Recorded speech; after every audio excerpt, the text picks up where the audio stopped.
بھی نبی اس لیے آتے تھے تاکہ انسانی سماج کو رہنمائی دی جا سکے اور انسانی سماج کو گائیڈ کیا جا سکے کہ بھئی یہ راستہ صحیح ہے، یہ راستہ غلط ہے، تمہیں پیدا اس نے کیا ہے تو اسی کے سامنے جھکو اور کسی کے سامنے سجدہ نہ کرو۔ تو نبی آتے تھے گائیڈنس کے لیے۔ اب جب حضور پر نبوت کا سلسلہ ختم ہو گیا، انسانی سماج باقی رہے گا، اب گائیڈنس کون کرے گا؟ اب کون ان کو صحیح راستہ بتائے گا؟ تو رسول اللہ نے امت کو یتیم نہیں چھوڑا۔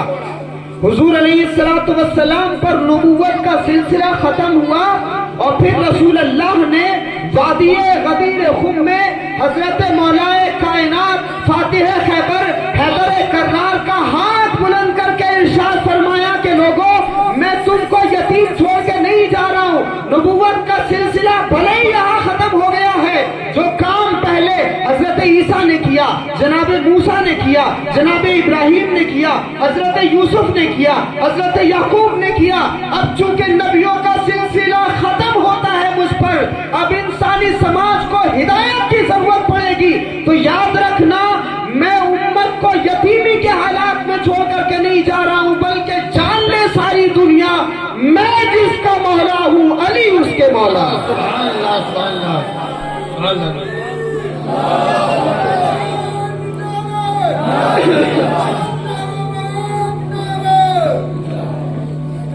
تو آقا علیہ السلام نے فرمایا من کنت مولا فہذا علی مولا، یعنی باضابطہ ایک سلسلہ وہاں سے شروع ہوا۔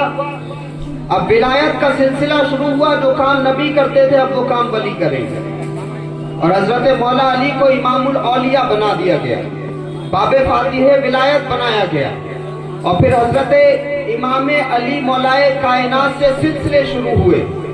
سیدہ کائنات مخدومہ کونین جناب فاطمہ الزہرا سلام اللہ علیہا کے دو شہزادے، ایک حضرت امام حسن مجتبیٰ علیہ السلام، دوسرے امام حسین، ان دونوں سلسلوں کی اولادیں، ان دونوں شہزادوں کی اولادیں ساری دنیا میں پائی جاتی ہیں۔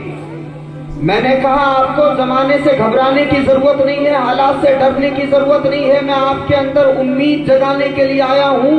خوف اور ڈر اپنے دل سے نکال دیجئے، اور میں آپ کو یہ بتانے آیا ہوں جو اللہ سے ڈرتا ہے وہ کسی سے نہیں ڈرتا، اور جو اس سے نہیں ڈرتا پھر وہ سب سے ڈرتا ہے۔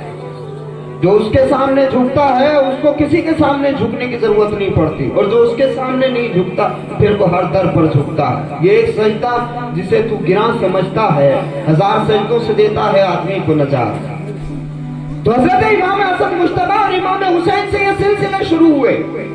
آپ دیکھو وقت کے بادشاہوں ظالموں نے حضرت امام حسن پر بھی ظلم کیے، حضرت امام حسین پر بھی ظلم کیے، لیکن اللہ رب العزت نے جن کو زندہ رکھنا تھا وہ ایسے زندہ رہے الحمدللہ۔